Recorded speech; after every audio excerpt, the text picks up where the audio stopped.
Hello. Hello, we are starting our next roundtable, and I would like to say a few words.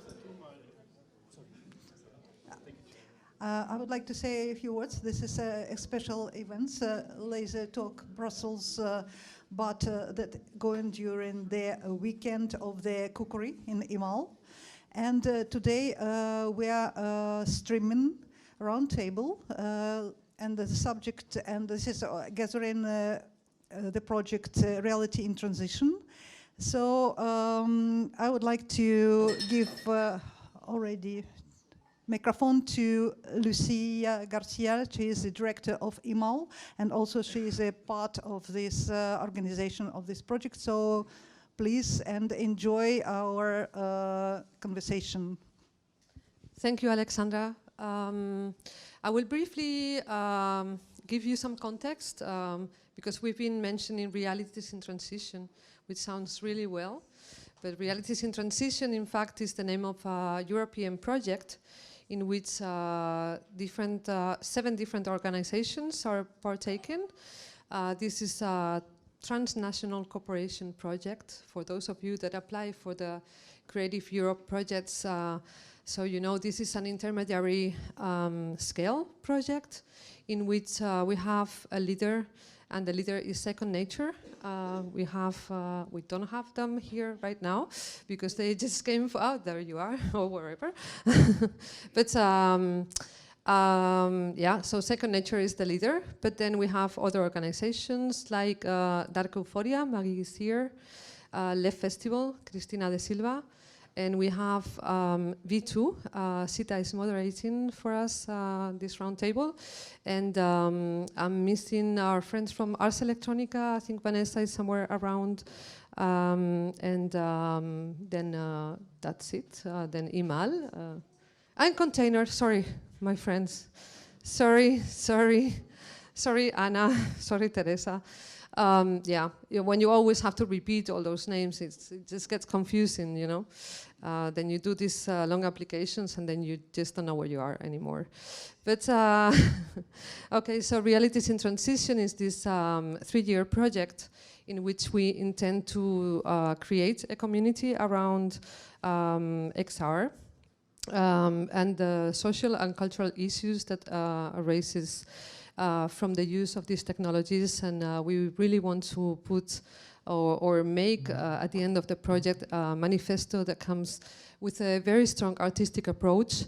And I will just pass on the microphone to my colleague, my Spanish colleague, Cristina from Left Festival, and she will quickly introduce some of the activities that they have already been undertaken in Gijón and Madrid, in Matadero. Yeah. Hello, I'm Cristina from LEF. In fact, I have problems with my English, so Lucia is going to translate a bit, but I will be supported by some short videos that I would like to show you.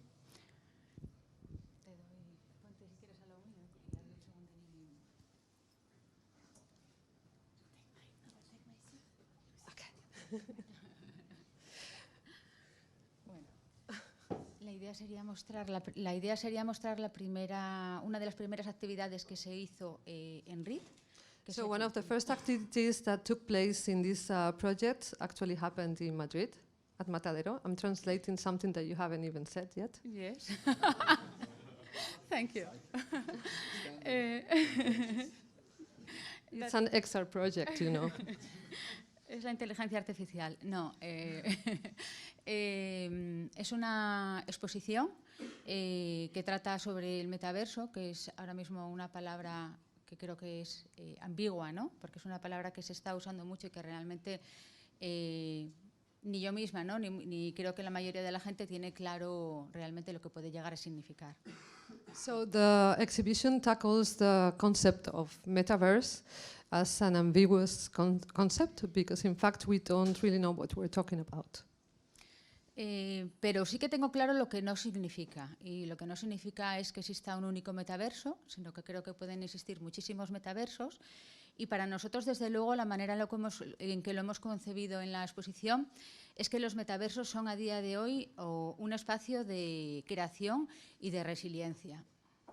So, well, we don't know what we're talking about when we say metaverse, but what we really do know is that there are many different metaverses. And this is what the exhibition is all about. ¿Qué más has dicho? Un espacio para la creación y resiliencia. So it's a space, I think everybody understood, for creation and resilience.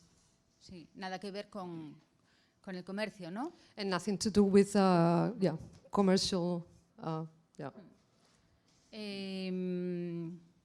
El festival LEF, que ha dado forma a esta exposición, tiene un recorrido de 16 años en el que hemos estado trabajando en la creación audiovisual entendida de una manera muy amplia, siempre buscando un poco los límites y todas las hibridaciones. Y desde hace 4 años estamos trabajando muy fuertemente también en lo que es todo lo relacionado con las realidades extendidas, porque para nosotros no deja de ser creación audiovisual. Y entonces me gustaría poneros un vídeo de contexto de 2 minutos de un poco, pues eso, dónde está situada esta exposición, ¿no?, que está teniendo lugar ahora mismo en Madrid.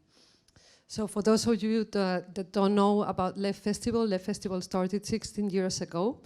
And it's a festival devoted to audiovisual creation.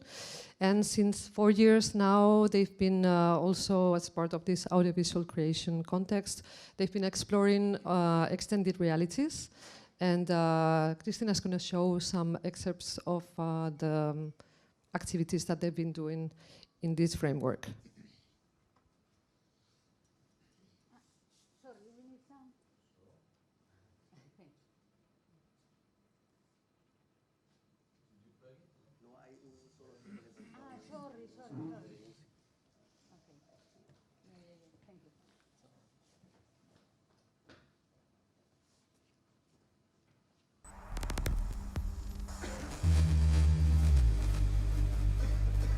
No hay un solo tipo de performance ni un solo tipo de música o actuación.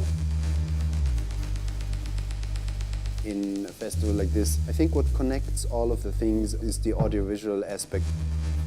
Concerts or performances connected to sound and video, immersive pieces or XR pieces like virtual reality.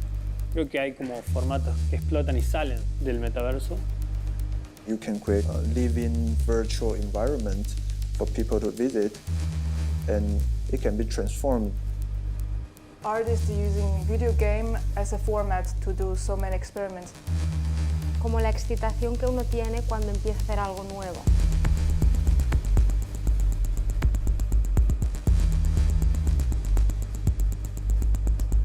The borders melt between the art forms. At the beginning, it's more like cinema. Then I started learning about new media art. That is a connection with dissolving body and evolution to the next level. Of course, we learned a lot from the game developers because most of the techniques are the same. But in terms of story or the experience, we always try to provide something different. Yo sigo usando el primer software con el que mezclaba video, que es un software de video. Ahora estoy utilizando ese software con nuevo Game Engine. Lo que genera estos puentes son de que las herramientas empiecen a ser más de otras áreas. It can be a work that goes to a museum, but it can also go to a club or a game arcade.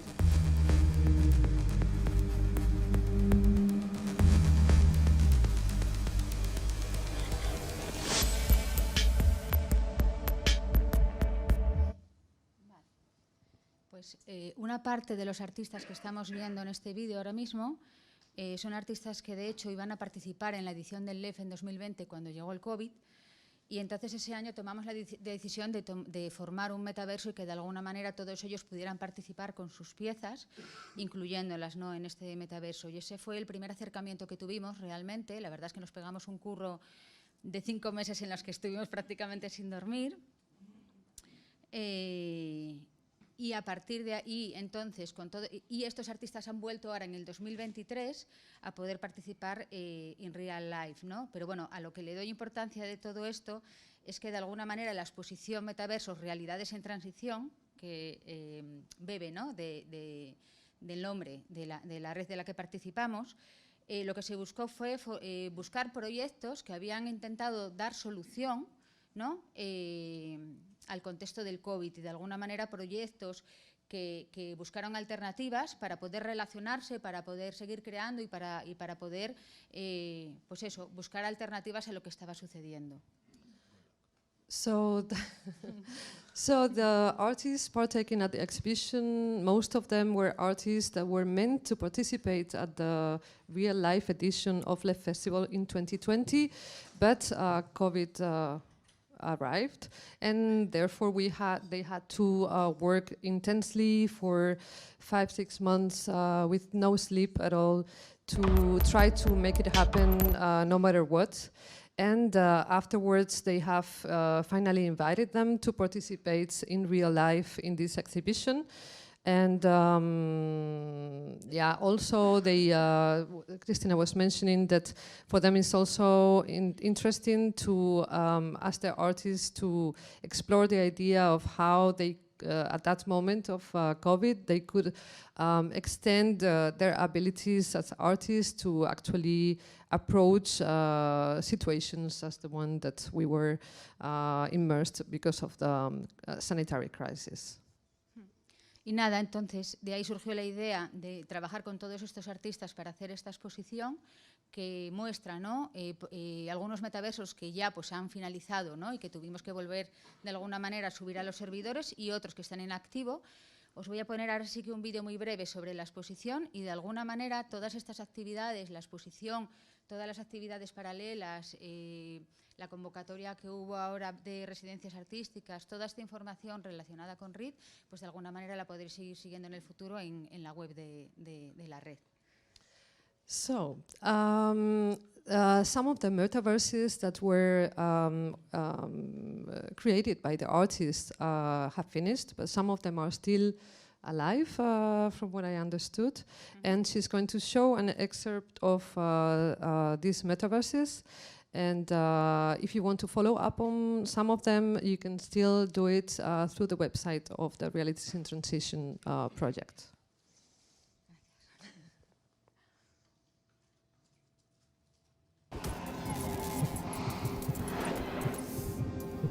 La exposición Metaversos, Realidades en Transición, presenta una selección de entornos virtuales creados por y para artistas como nuevos espacios de creación y resiliencia.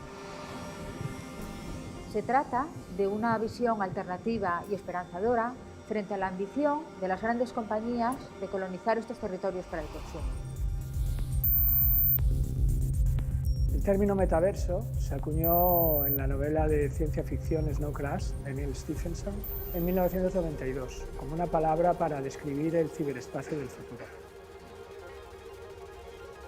Con el metaverso predijo la experiencia virtual, pero también presentó un porvenir distópico en el que los gobiernos habrían perdido su poder frente a las grandes corporaciones y poderes económicos globales. Los metaversos son una realidad cada vez más presente en nuestras vidas, una realidad múltiple y compleja, pero que no es una realidad definitiva. Por eso es importante un nuevo pensamiento y una práctica que afronte de manera crítica los nuevos retos y las implicaciones políticas del nuevo paisaje mediático digital en el que estamos entrando. Está en nuestras manos diseñar el futuro digital que queremos y proporcionar las medidas para que los metaversos sean espacios creativos, accesibles, sostenibles y diversos.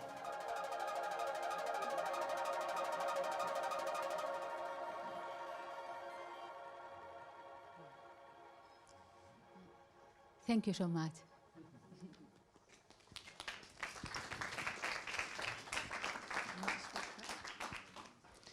Thank you for that presentation, Christina, and thank you also for introducing the Realities in Transition Consortium. We can move a chair, actually, yes. All right, so my name is Sita. I'm a project manager at V2 Lab in Rotterdam, the Netherlands. And today we saw already a lot of presentations. And this morning we also had a meeting with the consortium, but also with Bavo, with Gat, with Ishtar and Eric, to discuss certain things and themes concerning XR. And as we've seen all of these presentations, maybe it's also nice to go into conversation with each other. What do we feel about it? I have a few questions, but I would also like to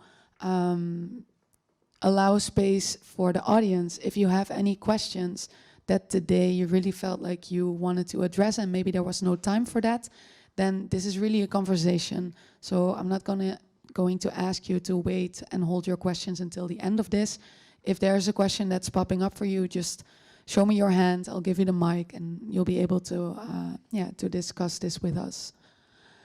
My first question that we were also talking about is maybe also coming from your own practices and also your own personal interests in working in this field is, what would you say is the biggest challenge working within this field that you feel that is still maybe something that needs to be developed, something that needs to be thought through, something that needs to be discussed more?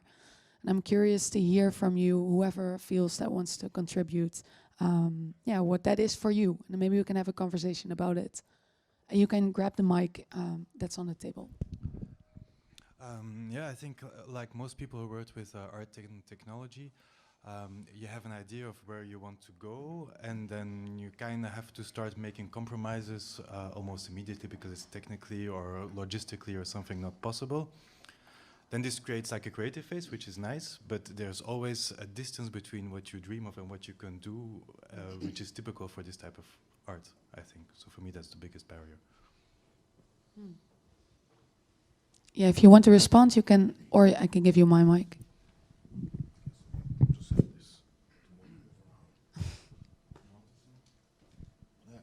Yeah, for me, I think there's the meta question, which is like, are we doing something good, or are we kind of contributing to plugging humanity into the matrix? So there's all kind of questions of like, are we cool to do this type of work? But if you ignore that and say, okay, let's just try it out and see what comes out of this technology, then I think for us being a product, but also working in art and entertainment, the biggest challenge is, I think from the technology perspective, you can stretch the tools and use the tools. They kind of set your boundaries of what is possible, and then you can kind of flourish and find your expression inside there. For us, I think a big challenge is how do we scale the audience side? So if I'm making a piece or a product for VR first, I want that creators on our platform will have opportunity to connect with people around the world. That's kind of the promise of digital technology. So I think it's a challenge to either translate that medium from VR, since it's a very small market, translate it into other mediums where more people can approach it. How does that work? And how do you create content and pieces that are engaging on all sorts of mediums? Can you maybe shortly share, Gat, where you come from? Like, what is the company that you work for? Because I'm not sure, you didn't give a presentation. Yeah, that's true. So, hi, I'm Gad Hinkis, originally from Israel, lived in Berlin, and I've been a musician for like 20 years, music producer. Along the way, I became obsessed with making intuitive music instruments that enable anyone to interface with music in an intuitive and fun, playful way.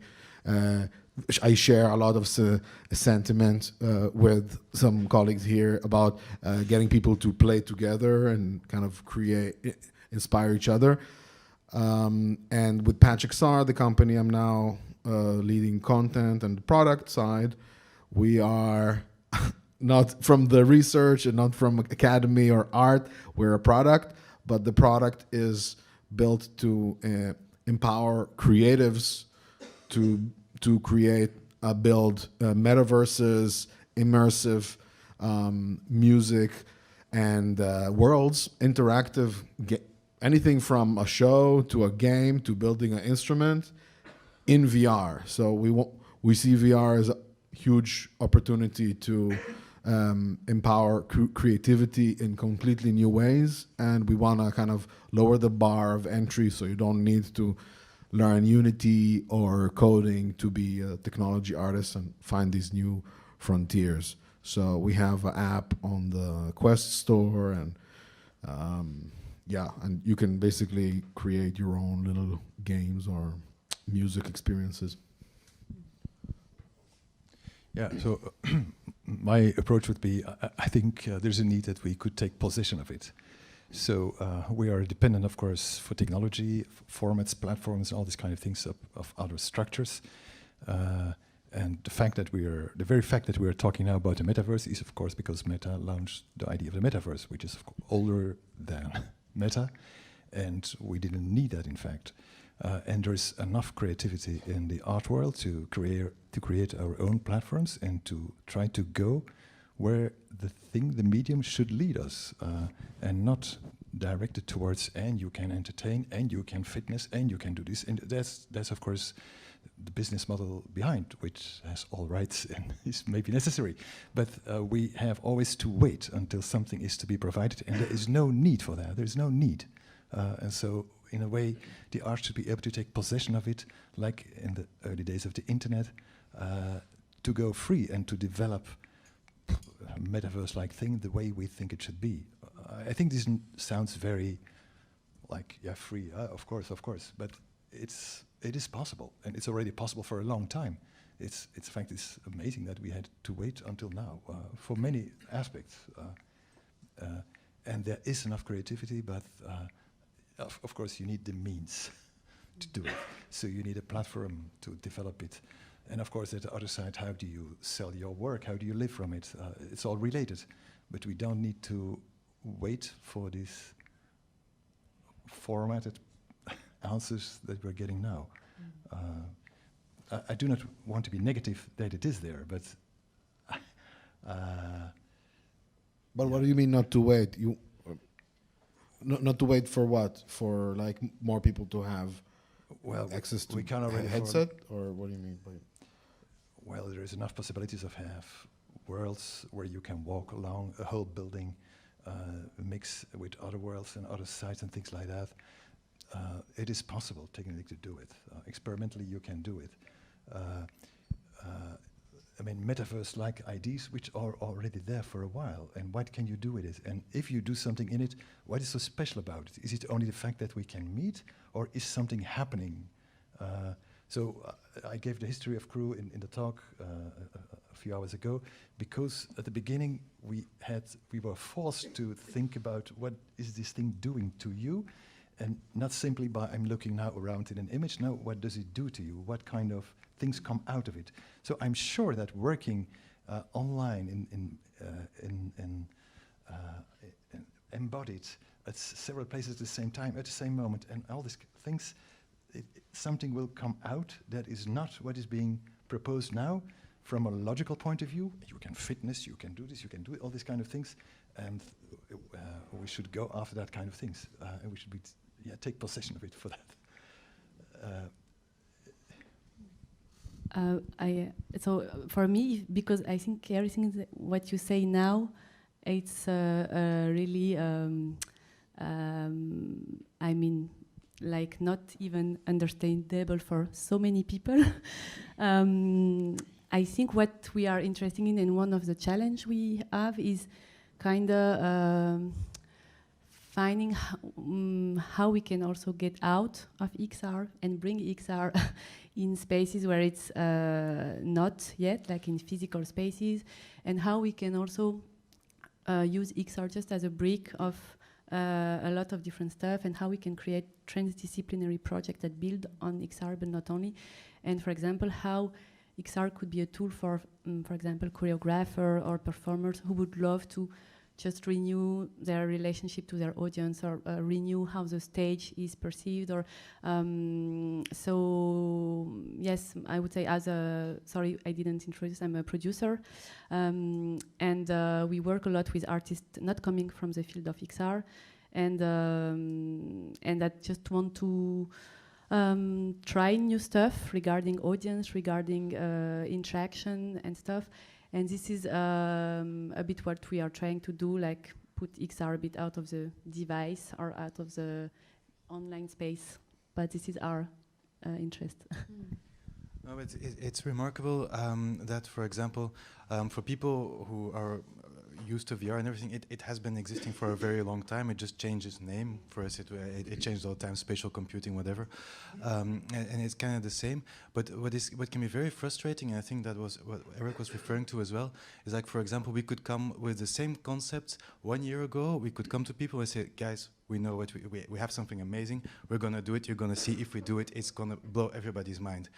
Like, yeah, no. And Zuckerberg does a stupid presentation of 20 minutes, which makes absolutely no sense at all. And all of a sudden, the European Commission, everybody moves in this direction.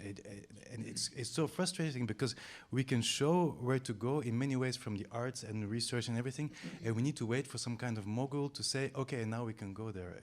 This can be, it's very frustrating in a way, I think.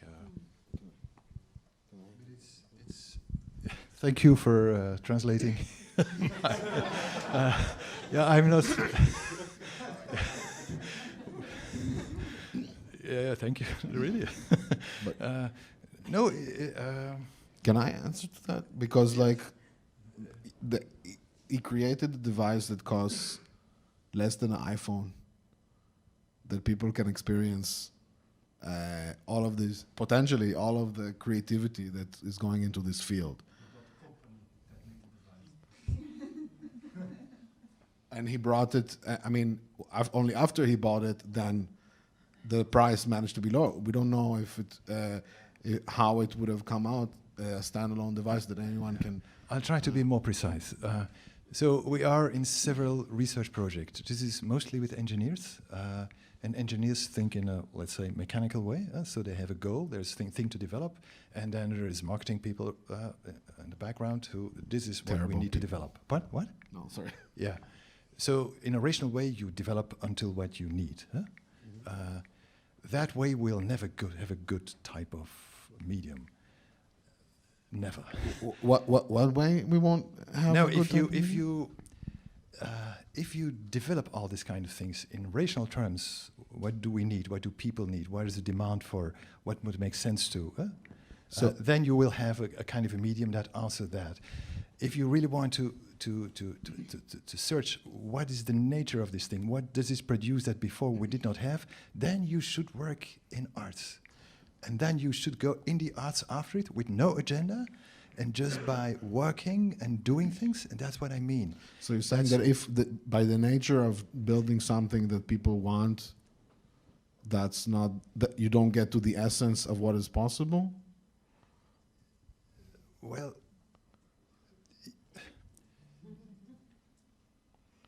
can you repeat it? You're saying that it sounded like, how I understood it, is that by building something that people want, you don't really get to the essence of what is possible to create. Yes. Okay. Yes. We're talking about media, so it's like cinema. How does cinema work? How was the cinema language invented? In the beginning, they were rationally thinking about it. It's theater. We are in front of the camera, and then people started throwing and moving with cameras. Nobody understood. Wow, giant. No, it's a close-up. So this thing had to be developed by doing and by people managing, and that was the language that was to be constructed, which then was able to produce something that other media were not possible. So you're and saying... now, yeah, so I'm about the media, so I'm talking about the medium. So you're saying that researchers and experimentalists need to develop techniques that, but should it just stay there, or should it be then like reach audiences? I think it's fine that all these things happen. The point is that in the arts, because the question was, what do you think is important? That is that the arts finds the power and the structure and the means to plug in that field and to go after what can we do with this thing without agendas that are now usually being fixed for this kind of research. Okay, why not? Why is having an agenda like? Yeah, but not. I'm not saying complicated things. Okay. Do you mean from coming from a top-down, like a company that is giving us these technologies, but also saying how we can use it, instead of coming together as like a group of artists or visionaries to rethink how we want to use it? You are all too rational. Hi. Yeah. Wait. Yeah. Heated debate. Hi, I'm Hario. I'm also from Crew, just for clarification and transparency. He's a plant. He's a plant. No, but just to give it like from the technical side, we're working with lots of new headsets and stuff like that, and we really always want to go further with it, but we always run into limitations from the API or from what is either for security reasons was limited by Meta or Vive. So that's one of those things that we limit. Like, we want to turn off the boundary. Let us do that, but it never lets us to do that, and it just gives us a notification and just shuts down the whole thing. We would like to actually just be able to mess around with it, and we feel that the companies are not letting us do that. That's a really good point. That I completely understand, because you want to push the technology as far as you can. Yeah, something that a small thing. So you're talking about the arts, but I, as a researcher, maybe have my own agenda. But saying that the sciences themselves are another practice that can inform and should inform. And I know that you're working, you said before, inspired by fundamental scientific insights. Because the biggest challenge, indeed, that it's a powerful medium, yes. That it's completely new, I agree, no, because there have been powerful developments before as well. But it does imply, and we had a conversation this morning, if putting headsets on people that have mental issues, or giving headsets to children, or staying in too long, and so on and so on, the psychological consequences can be very big. And so the arts and the sciences and some of the work that we've seen today also, I think, can serve and aid into what Erik was saying, the nature of the actual medium, to help us create and indeed steer this container into a hopeful, better future. I don't want to sound, it might also sound a bit idealistic and free very quickly, which might be dangerous, but the power indeed for me comes from the disruptive forces lying inside the arts and the sciences, and to be aware of that, to have a conversation about that, to be active about it, to act on that, create the works that were presented today, and inspired by fundamental insights from the sciences, I think is a way to go. But the big challenge to indeed balance with the other forces in play. Yeah, I'm sorry if I'm always very unclear. I'm sorry. I give some similar examples, but it's not to, let's say, to boast about certain things of the past, but it's just to give an example. So, like we have been in this thing already for a long while. We always, there's no business model, there's no future for that. So until 2013, Oculus Rift was bought by Facebook, and then suddenly there was a business model for everything. So suddenly everything with the same people suddenly switched 180 degrees, and suddenly it was clear. Whereas it was already clear for a while. You can experience it. Why don't you feel it? How can you not see it?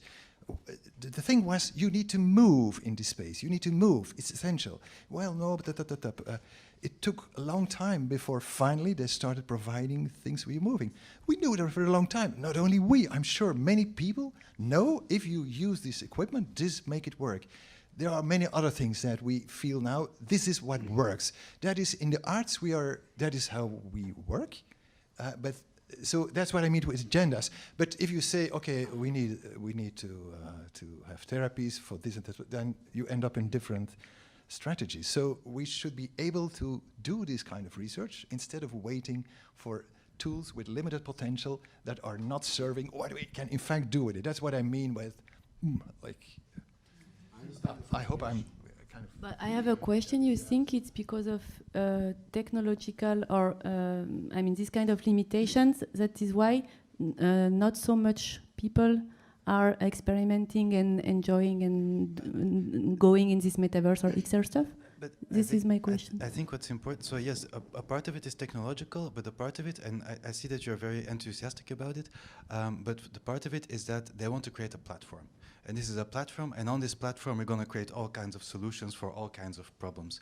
But it doesn't really make sense. So they make something very general, but they make it very general, but it has to fit the market. So you can move maybe in a 2x2 meter thing, and then you need this, and then you need an account, and from a good idea it becomes so encapsulated, but they use the technology to encapsulate it.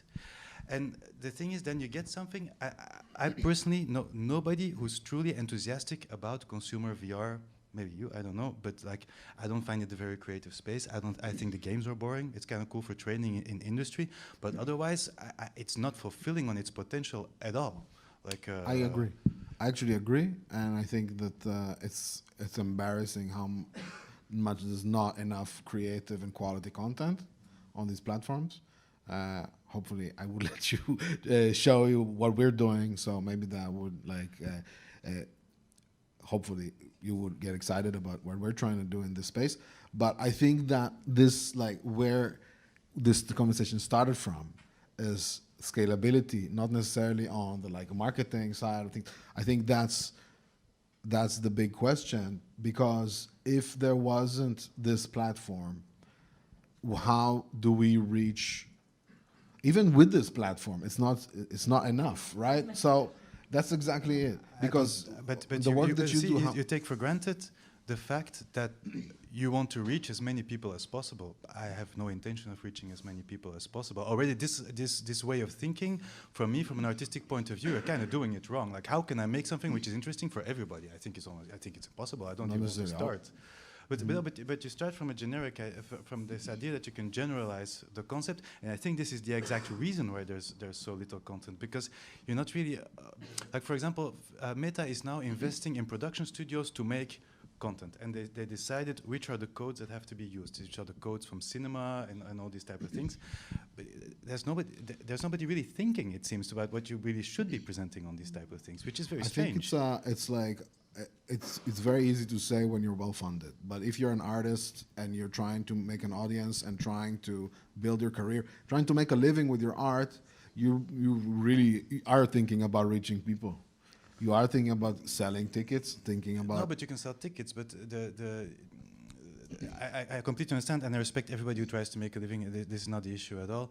But it is true, like for example, I know people who do theater things in Norway, who do theater performances in VR, and they manage to make a business out of it without wanting to download it everywhere. But some people are obsessed with reaching, with impacting lives of a lot of people. There are Justin Biebers in the world. They're not only... yes, but should there be? Should there be? This is the question. No, but also we shouldn't oppose artists who want to reach a lot of people and artists who kind of keep their purity. Right? I mean, for me, this is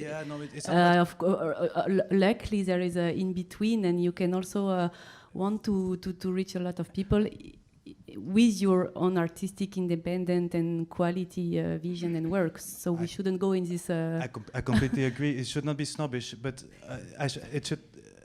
Then, as a VR artist, then send in work in a festival. What do they ask? What is the first thing they do ask until now? What do they ask? So, you want as an artist, you want to present your work. Yeah. They will ask. Most festivals try to have a format. Don't make it too long, like 5-10 minutes. If you use space, no more than so all these kind of things. From a commercial point of view, this is purely logical because they want, of course, they need audiences, they have sponsored all these kind of things. But from the point of view of the medium, it makes no sense. This is not the way things will be moving forward. So the art should be the place where these kind of things can be done, and then they will be recuperated by the industry. But that's what happened, and you're not happy because you've been working. Well, but it should be. We can go much faster and much wider. So this metaverse thing. Why do we need to wait? But it's a good example because everybody's waiting for the metaverse. But it's true that they presented it as a metaverse, the things in the festival? For example, we discussed a bit this morning, and I mean, because metaverse is one thing, but XR can also be connected to physical experiences. And for example, a lot of festivals or venues, like cultural venues, they don't want to go in the metaverse. They want to bring people back, you know, in their physical places and make people also connect physically. And one of their feedbacks, some gave me, like a FI center in Montreal or stuff, is like too much artists don't think about the whole experience. Like the experience begins inside the VR headset, but they are like, no, we want the experience to begin even before you put the headset. And why should you put the headset in? Will you feel comfortable? Do you sit? Do you stand? Is the place nice? Do people look at you regarding the content you are watching and everything?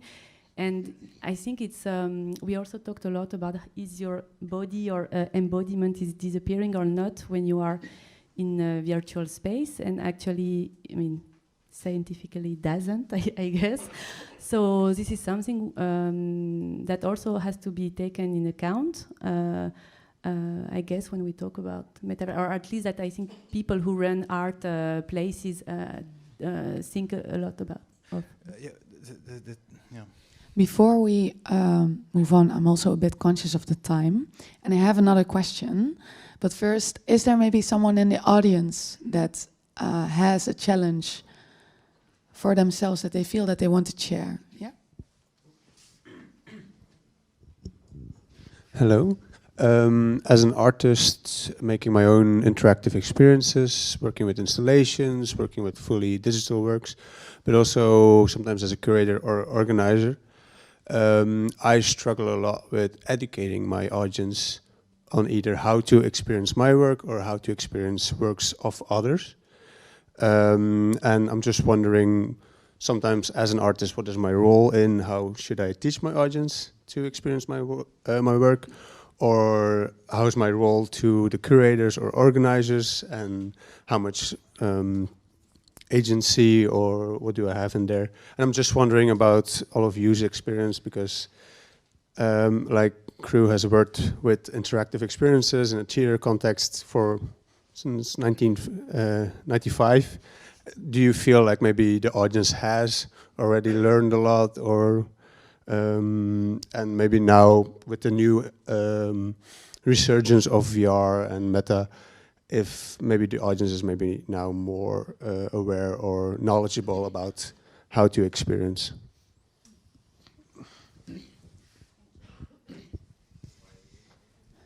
Do you want to respond? Sure. I think that I am sorry. I'm on this side of the aisle. I would get more inspiration from the gaming industry. Again, like I think, like also your question for me, maybe it's not the right word, but it's a question of scaling. Maybe it's not about scaling; it's about reaching people. It's about reach, even if it's like in an exhibition. How do you, instead of reaching one person every 5 minutes, how do you reach like 20 people, so that all of them maybe have a different experience, but it can. How do you present your art so it can have a bigger impact? Not necessarily, it doesn't have to be aimed at the whole world to enjoy it, but make it easier for people to experience it and have an impact, so that your work can have an effect in the world or touch people. And I would, I would recommend looking at the gaming industry and how they do things. Because I think that in this day and age also, especially like digital artists, if you do want, and you are struggling with the questions of reach, you have to look at some of these products that are on the market that have amazing reach and bring that inspiration back into your work. So it's not only one-sided. It's not like you've been working in this field and you've been building like innovation, and then other people take that and just put some game developers on it, game designers, and make it like addictive. You know, you can also take something from there and put it into your work, and actually it can feed each other, I think. So I would like to add to that. There's a thing which I actually think is a problem, especially in experimental media art, is how to approach your public, because different media, different contents require different types of viewing. And this is something very fundamental that is not being thought about enough. For example, I was in an exhibition and like half the works are interactive and half the works are not interactive. So you have like this table with a display and then you have someone passing by, tries to touch it, it does nothing and he moves to the next thing.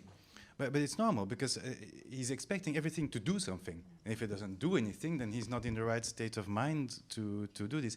And every medium has its aspect to that, and you need to find the right way of letting people enter into that space. And at the same time, it changes all the time. Like, for example, if you did an interactive piece like 10 years ago, people would be like super jittery.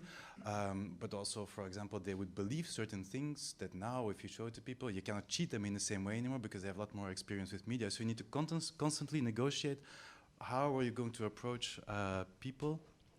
And it's not easy. Sometimes people get angry in VR, for example. They don't like it that they're being taken advantage, they feel taken advantage of, and so forth. Yeah. And I, sorry, not strangling you.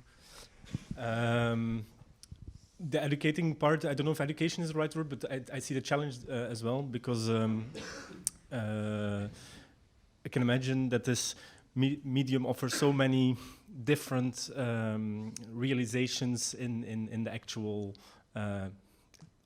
real world or something, in the actual experience. Like it can be an immersive narration, it can be a performance, it can be an active or a passive role, it can be an observer, it can be spectator, it can be dark. I think the education, maybe I'm thinking of maybe a different word, maybe you're actually talking about education, but I interpret the question as sort of this guiding, and I don't just want to put it under the label of storytelling or assisting or things like this. But there is indeed a complexity, and I think that's a very relevant question, because also from the works that I've seen so many approaches that if I think of my group of friends, that every one of these pieces has a complete different entry and outry, so yeah, I see the challenge in that, and I think, yeah, I'm not sure how the future will look on that regard. Yeah, I like the question, because education, it also goes in terms of aesthetics. The nice thing about it is there's no standard yet. So it's up to us to do things. There's no standard yet. And if you simply about VR, and you meet someone in VR, you are being touched. So do you touch the person? Someone real is standing there and is touching you at the same moment. I just take this as an example. The touch is not exactly on the right moment. So if you do things like that, people will say, but it was not exactly, I felt it was not real, things like that.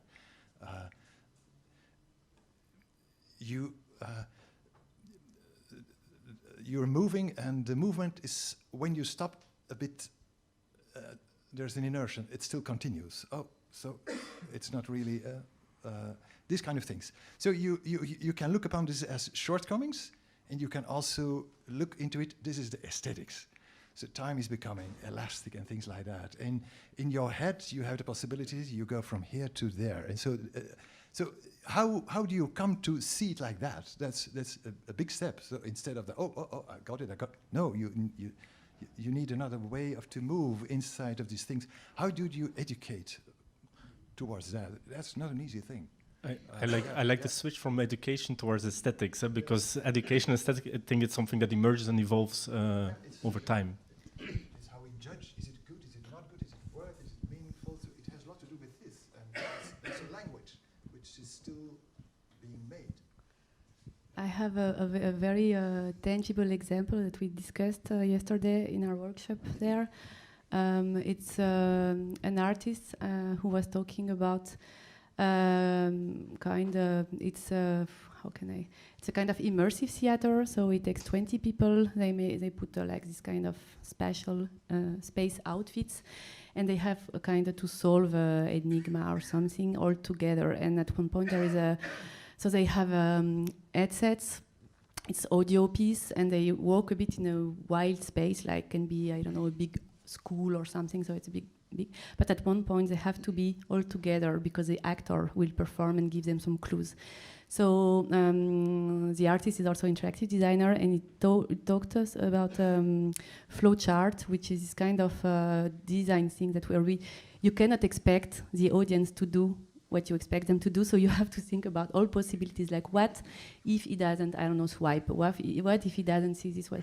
So we also don't talk that much about education, but more like mediation, or also what role what autonomy what degree of autonomy you give to the audience, and like exploring all the possibilities and also all the levels of skills, because you can have people who never interacted with an artwork and people who are gamers, so you will go from this spontaneous behavior to like totally not understand a shit. So yeah. Yeah, no, a big thing that I've also, and I think it's not even mine, but and it relates to Alexander Schubert's presentation, the thing between agency and control. As a designer, as the orchestrator of the experience, it's this balance between how much agency you give to the actual spectator and how much control, because you could do text-based things where you just instruct very clearly or by voice or whatever, but this balance is something that is part of the, I think. I can give also one, just sorry, last from me, example. If it's an interactive piece and they need to make a certain gesture or touch a button and they have no idea, they never did before, from my experience in our product, that it's really, really a great experience if there's a character there that just shows them how to do it. Because humans learn best by watching other humans. It's our monkey brain. Like, it's very, very helpful. Maybe the word you use, mediation, so which is the simple reason why we always like to go live, and that there's always a live presentation, even if it be a voice, when you are being immersed. And that is not to tell someone do this or do that, but you know that people in a new thing, am I expected to do things? Am I forgetting something? So you get a kind of stress that you do not want. So you, in very simple ways, are together with someone and you lead him. So mediation is a better word than how to do. I thank you for elaborating on these questions as well, because we kind of have to round up this roundtable, but I would like to end with 5 minutes, yeah. So there's one final question that I would like to ask you, and maybe you can answer it for like your own personal interest in this. And I would also like to ask the audience afterwards, because we just talked about the challenges, but there's also obviously great opportunities. And you're all working with this medium. So I am really curious to hear what you think are the biggest opportunities for you and for your own practice within the field that you work in. And I would really love to hear from every single one of you, and maybe also open it up to the public. To also, if you have an idea, like, why am I working with this medium? What do I feel really excited about? Yeah, sorry for being very Zuckerbergy, but I think the two things are like, one thing is connecting people. I mean, if it's like, for sure, it's always better. It's always going to be better to just be with people in a room, and it's going to be a connection there. But since we are living in a digital world, I wouldn't much prefer, of course, there's the form factor of headsets. Let's ignore that for a second. I would love to be in a world where I could have a long distance experience with anyone in the world and feel a presence that we talked a lot about today, and do things together, create things together. And the second thing, which is very important for me, is to empower creativity and open the doors for everyone. I think there's a potential in XR to have a golden age of creativity, that everyone is going to be building worlds and fantasy and mixing visuals, 3D, with sound and interactions, and everything is going to be interactive. And I have a very optimistic vision of how things will look like. Thank you. From my side, maybe I will expand it just why working in art and technology, because in a way I hate how technology, as you said at the beginning, I really share this, like, you envision something and it never works and it's just problems and it costs so much money and this is so annoying. But in a way, this it has also this magical power of making us imagine some stuff that doesn't exist yet. And I can quote a bit this director of Sony Labs in Paris, who is a researcher, he's a mathematician, and he said when you put artists and technologists together around the same problem, it's a bit like it talked about the difference between inventing and innovating, and he said like sometimes you find a creative solution to a problem and you can see the solution, you just don't know how to reach it, and sometimes you even don't see the solution, you don't know where you will go and you can not even see it. And this is why artists are so good at like seeing stuff we don't even see yet, and this is for me really exciting.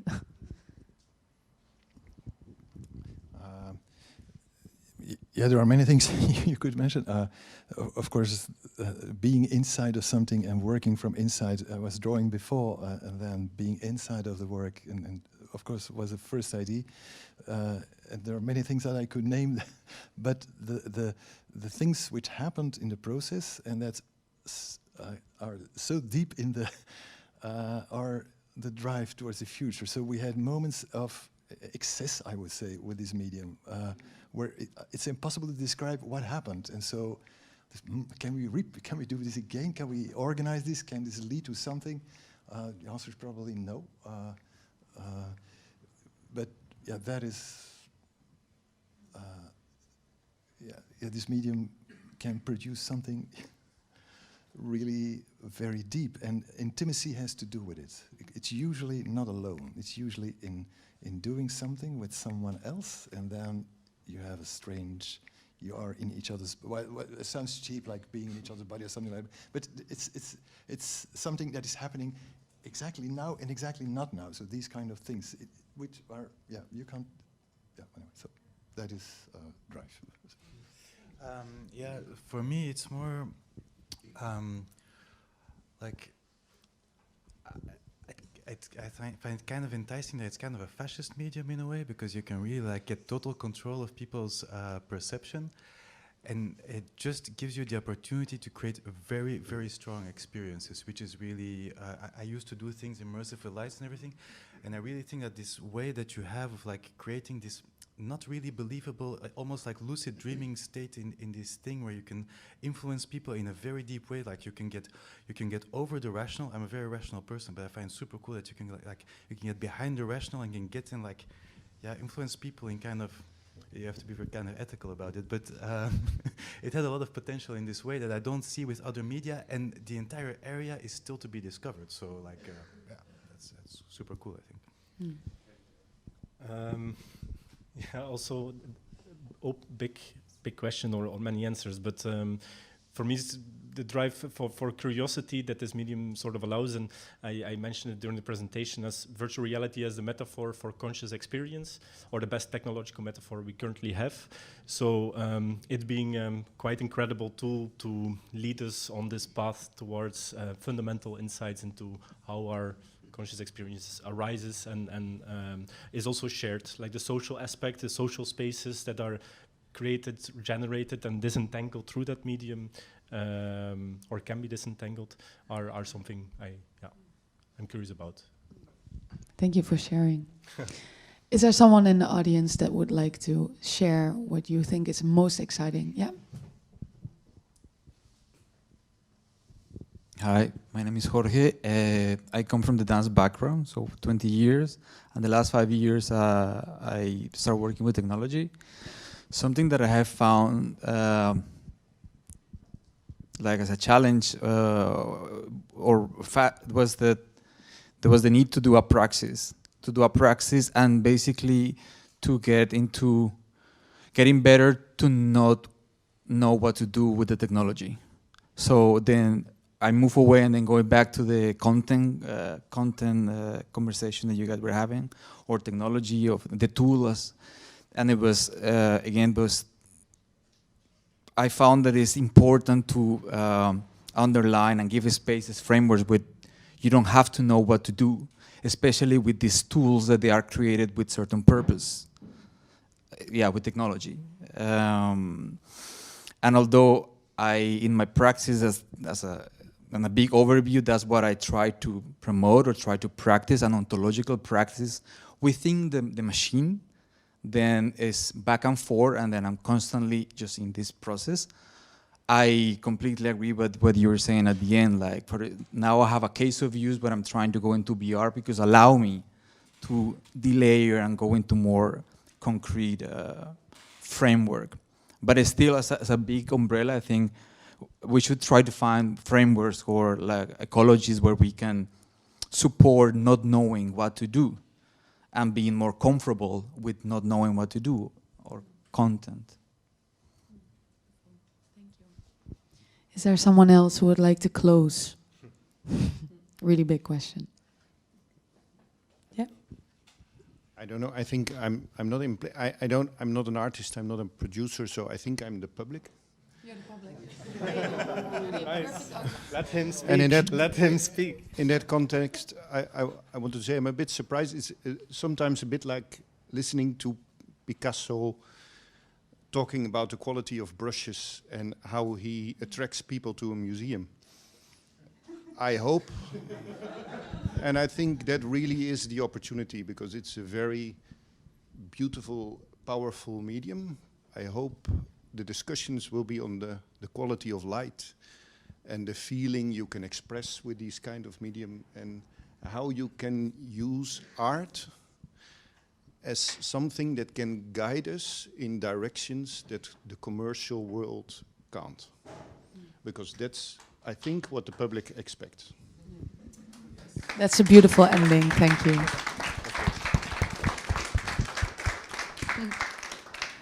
Great, thank you for sharing that beautiful last note. And thank you everyone who participated in the discussion, also the audience, for sharing your wisdom and your knowledge.